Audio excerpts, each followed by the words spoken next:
Linahan, you have the floor, and I'll ask our Secretary, Mr. Ratcliffe, to give you 5 minutes. Okay.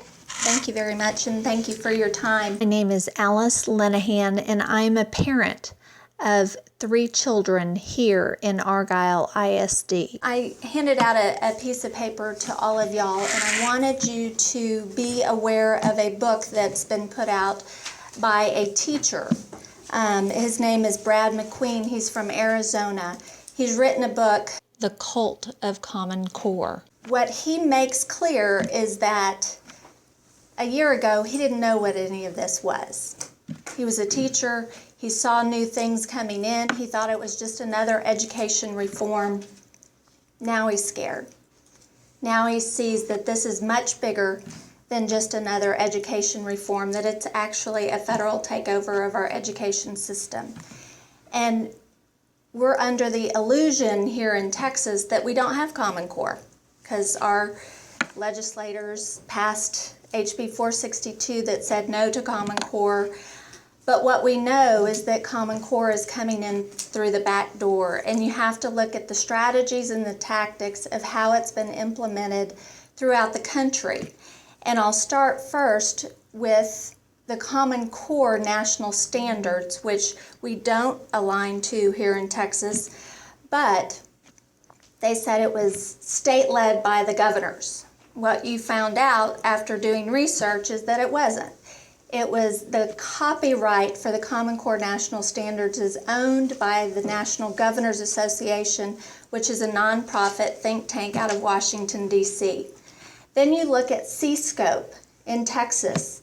They said it was district-led, being pushed by the districts. Well, what we find out that it's not district-led, that the copyright for the C-Scope, scope and sequence and assessments was owned by a nonprofit organization that the 20 Education Service Center directors formed, and they own the copyright.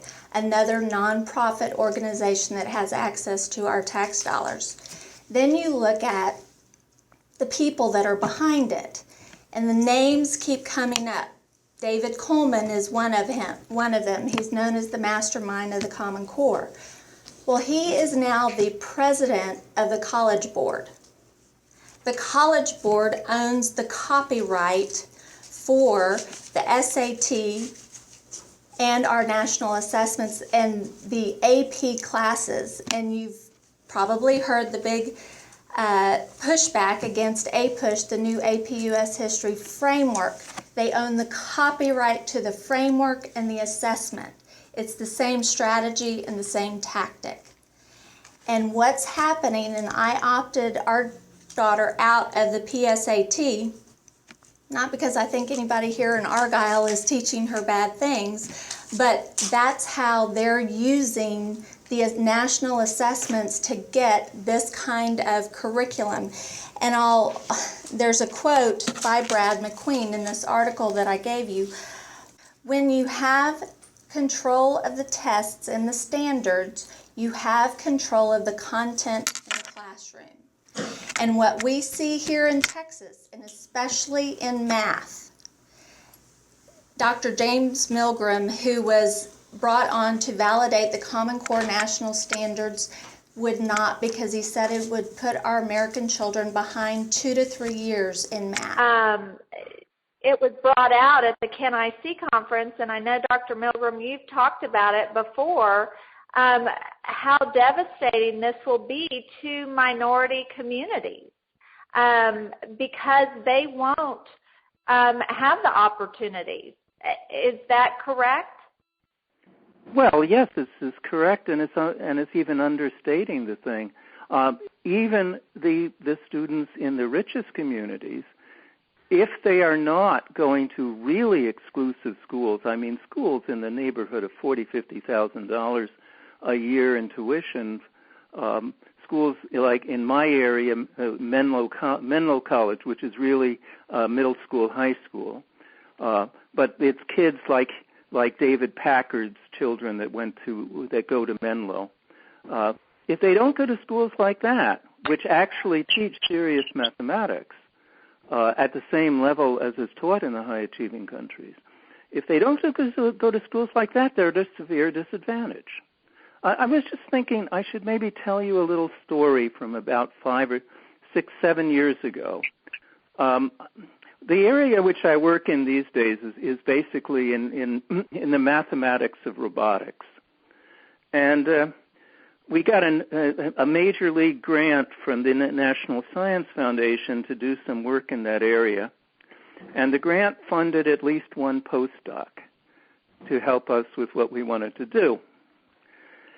And so we made a determined effort, because with this grant and everything else, we could probably get the most, any postdoc in the country in robotics would be glad to come to Stanford and work with us.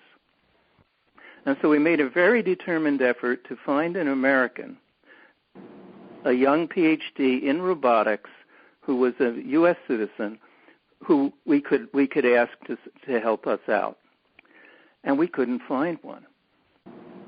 The person we hired scared us both, however, because this was the first person who got their degree in robotics at a university in China rather than getting their degree in robotics in the U.S., coming from China and getting their degree in robotics in the U.S. This person actually got his degree in China, and that means that right now in China, they are doing absolutely first-level work and creating a research community in one of the most important areas for applications of mathematics there is. And that's the problem that we face. Oh, he was a superb postdoc, and we wrote some really important papers. But the real problem, what this really meant to both of us, the principal directors of the project, was that in the future, although he came to work with us today, in the future, if we want to work with the top-level people, we're going to have to go to China or Japan or Korea. And that's the future we're looking at. What it does do is it shows that Common Core, it shows that in my perspective, and my perspective, as I've indicated, there's every reason to assume I know what I'm talking about. That from my perspective, Common Core does not come close to the rhetoric that surrounds it. It doesn't even begin to approach the issues that it was supposedly designed to attack. The things it does are completely distinct from what need to be done. At the Can I See conference, someone asked, who's masterminding this? Who's doing this?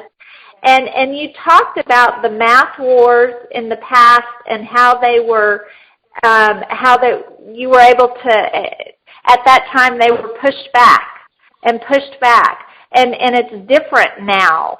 And can you talk a little bit about that? The issue at that time was the 1992 California standards, and this was occurring where our entry into this was in 94, 95.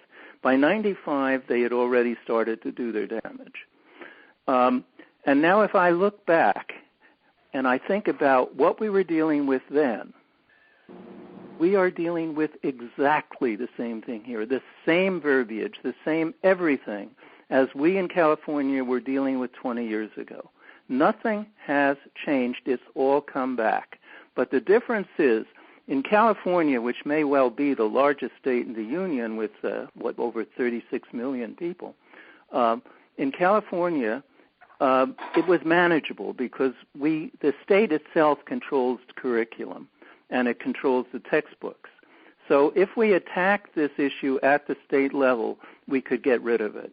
And we were able to do that because, more than anything else, because of the tremendous support from the high-tech industry in California, who realized what was going on very early and realized that if we couldn't do something about it, they would have to move all of their manufacturing and all of their research elsewhere. So I look back now at what was going on then, and as I say, I hear the same words now. Not only do I hear the same words, but guess what? The programs, the actual curricula that we were fighting then, things like IMP, interactive math project, Core Plus, Connected Math, all of these things, they're back. We got rid of them. And they more or less were a minor league player in the national scene for 20 years. We got rid of them. They're back. Every single one of them, with one exception, is back. And as I say, and with no real surprise, we are hearing exactly the same kind of things. How can you have mathematics problems that don't have a single answer or a correct answer? Any answer is correct. Well, of course, the answer is mathematically you can't. But this time, it's national. This time, I don't see any uniform or systematic way of getting rid of it. It's the only way you're going to get rid of it is state by state and parent group by parent group. And if you're lucky, industry will join you, because high tech is ever more important part of our economy, and the people in high tech know really fast just what's going on. 2 to 3 years. And the way the content and the professional development of the teachers today, the way that they are teaching math, will put our children behind 2 to 3 years in math. 1 minute. And what is important to understand is this is being pushed down to lower grades. And especially in math, what we are seeing across the country is that it is not only going to put our children back, but it is developmentally inappropriate. And they're not able to handle it. And what the reaction of children is across the country is it's very dangerous. They're harming themselves, they're hurting themselves. And I just want you to know that when I come up and when we're trying to educate people, it's not because I'm trying to attack anybody at Argyle, because I know that we have great teachers. I want you to be aware of the strategies and the tactics and what they're doing to go around you. Let me close by saying, local compliance does not equal local control. The power is in your hands to control what gets funded in our school district.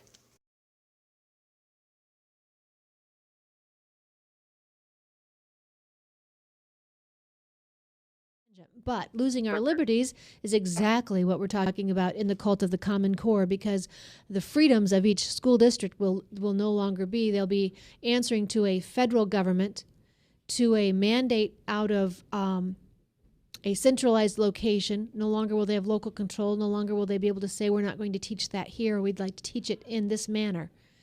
Brad McQueen was a teacher. He is a teacher for 11 years, and he's been other things besides that, I think is what I was going to say, which I think gives him the ability, the beauty to see the problems with this. Brad McQueen, thank you for joining me. Thank you for having me. And folks can find you on Facebook, The Cult of the Common Core. They can also find the book online. You and I were talking. Teachers are having a hard time speaking out on this, though they don't like it. Some of the teachers' unions are actually now speaking out on this. But many teachers face repercussions as those who push Common Core work to destroy the dissenters. Exactly.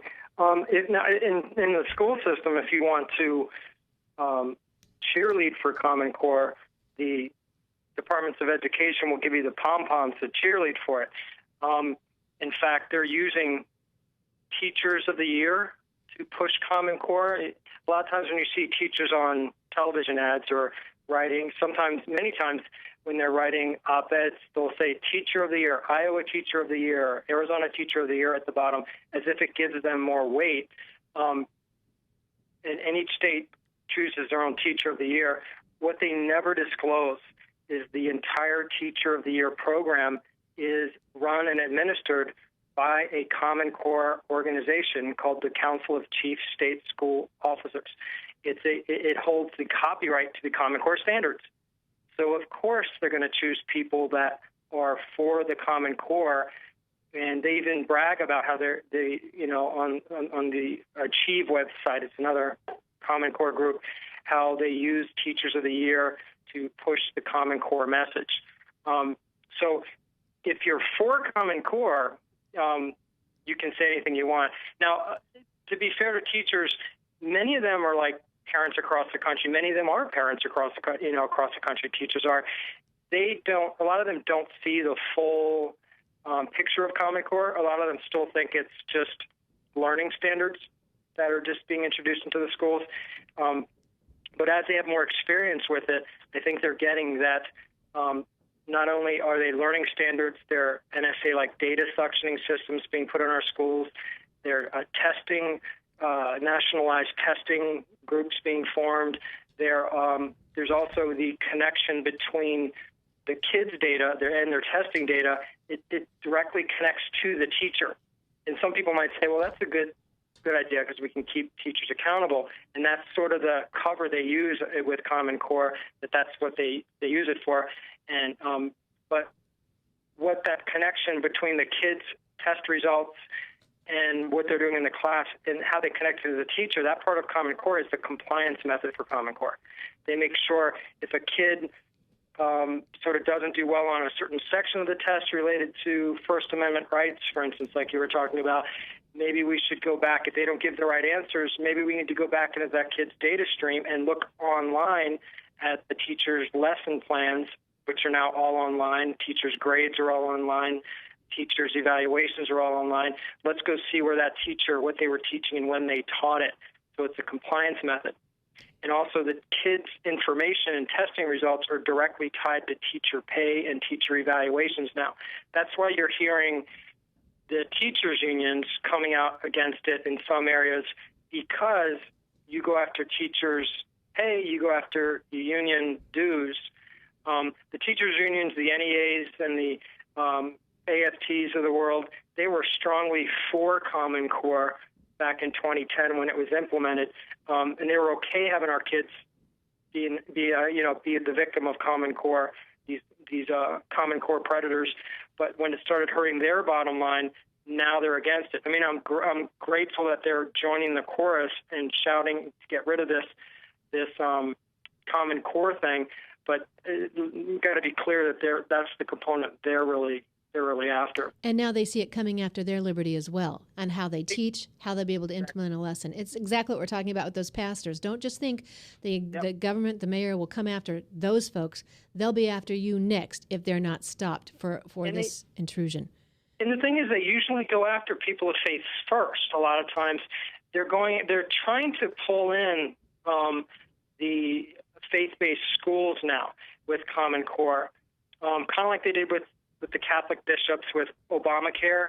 They got their support, and then they nailed them when they didn't want to hand out birth control.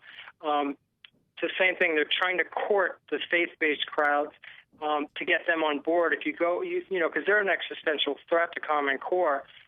They're teaching sort of principles and values that are grounded in something else other than conformity and control being given over to a earthly power, so to speak. So they're courting the faith-based, the Catholic schools, and a lot of Catholic schools are aligning up with the Common Core curriculum. I don't know about the databases yet, but Common Core, it affects public schools, charter schools, religious schools, and homeschoolers. It's going to definitely affect as Absolutely. Well. And homeschoolers are definitely the biggest threat to Common Core and progressives in general, because parents are taking control and they're exercising their right as parents and controlling their kids' education and imparting their values. That's a definite threat to progressives in Washington, D.C., in both the Republican and Democrat Party. Absolutely. And you mentioned progressives, and let me just say it again. If you hear someone talk about being a progressive and they're running for office, understand progressive means it will be oppressive. Their views will oppress you because they're going to implement large governmental policies, and that will limit your individual liberties. When you hear someone talk about being a liberal, in most instances, that means your liberties will be attacked. We saw that in Iowa. When the liberals were elected, they took out smoking, made it illegal in public buildings and private businesses. Like it or not, market should determine that. The public should determine that, not your government. with the progressives as well, it's in their name. They progressively are doing these things. They have an end game in mind, and they progressively, like the mayor in Houston. That happens, then another thing happens across the country, then another thing, till it becomes the norm, and then they reach a little further. Then they reach a little further. Education has was more locally controlled in the past, and slowly but surely, progressively, it has been centralized into Washington, D.C., with No Child Left Behind, was part of it under George Bush. And then Obama's administration with Common Core is just the final solution for our children's minds and their education in our country's exceptionalism. And I want to talk about a couple things. You're right. Education used to be more local when we had, higher scores is what they used to tell us. And I would say we put people on the moon using flashcards and one-room schoolhouses. That local control creates competition. At the same time, I think you talk in your book, we hear so much about us failing compared to other countries. I think you mention the things that we're strong in. Let's see those other countries when they develop a Google, an internet, the creations, the innovations that still come out of America. Exactly, and that's the thing that progressives don't need to. They aren't based in reason. They'll just keep saying the same thing over and over, even though it doesn't make sense till you think you're crazy for applying reason to this. They always cite our kids as being less than other countries' kids, and they cite this PISA test, this PISA test. It's an acronym test. It's a Eurocentric test that is given every couple of years, and our kids aren't the top kids. Usually it's Finland and Singapore and Shanghai or something. And they always cite that as, well, our kids must be failing because these other kids are doing so well on these tests. Well, I always say, great, let them be the championship test takers in the world. Look at what our kids grow up to do. Our kids grow up to put a man on the moon. Our kids grow up to create a military that is the most advanced, technologically advanced military in the world that protects the world from tyrants time and time again, and tyranny that has its roots in those very same one-size-fits-all centrally controlled countries that are topping our kids on some little test. And I had a CIA agent tell me one time, at least I'm told he was a CIA agent, that America is the one who creates. Other countries may conform or make the assembly line, make it better, cheaper, put it out in mass quantities better than we do. But America is the creation, the innovation, the good ideas. We've seen that. I also want to touch on, you mentioned in our part one, and for those of you who want to find the show in its entirety, we're so thankful for our American Family Radio listeners across the nation. But for those who want to find the archives of the show, Tamara Scott Live, you can go to Tamara Scott Live on YouTube, and you'll find the Brad McQueen shows. You can find them part one and part two. You talked about them changing history and that this will affect homeschoolers, private schoolers, Christian schoolers in time, and we already see that. David Coleman, the architect behind the Common Core, has gone to the College Board. And on this show, you can also find that archive with Larry Krieger and Jane Robbins from American Principles Project. We exposed the fact that the Advanced Placement U.S. History exam has been changed. The transparency has been diminished, and what they've done, what used to be a 5-page outline to the AP programs, the schools participating, is now well over 100-page document on what you must teach, and that you need to know nothing else besides what's in this document. And it's not so transparent anymore. America's triumphs are diminished. Our military triumphs are not touted. Any errors we've had, any issues we've overcome, slavery or anything else has been really overblown and overemphasized. We are no longer an exceptional nation into this teaching. And that is the Advanced Placement U.S. History exam. The Republican National Committee, I know, passed a resolution because I was able to draft it with the help of Jane Robbins. It passed unanimously at their Chicago meeting that we would ask legislators, congressional members, not to fund the College Board, until we get transparency back in this testing and accuracy back in the content being tested. So, Brad, you're absolutely right in what you're talking about. coming forward. This will affect and impact homeschoolers, private schoolers, Christian schools, but they are working to change the history, the heritage, the legacy, the lineage we have in America. Yeah, because if you can change that in one generation, you can change America. If you take out the exceptionalism, like in the AP guidelines, AP American History guidelines, you take out our American exceptionalism, what's left in those guidelines for what should be taught to our, basically some of our brightest kids take advanced placement classes so they can get college credit in high school for history. So what remains to be taught and what they're teaching is American oppressionism, Yep. Victimization, social injustice, imperialism. It's quite disgusting, and they talk very little, if at all, about our great founding fathers and our great military leaders, or our military in general doesn't get much of a mention unless it's in a negative light. And so the homeschoolers and people that go to religious schools, if you want to get AP credit, you're going to have to pass that test that is based on that set of criteria.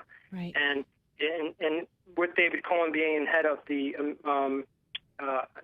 College Board, they've changed the SAT college entrance exam, which affects college entrance admissions as well.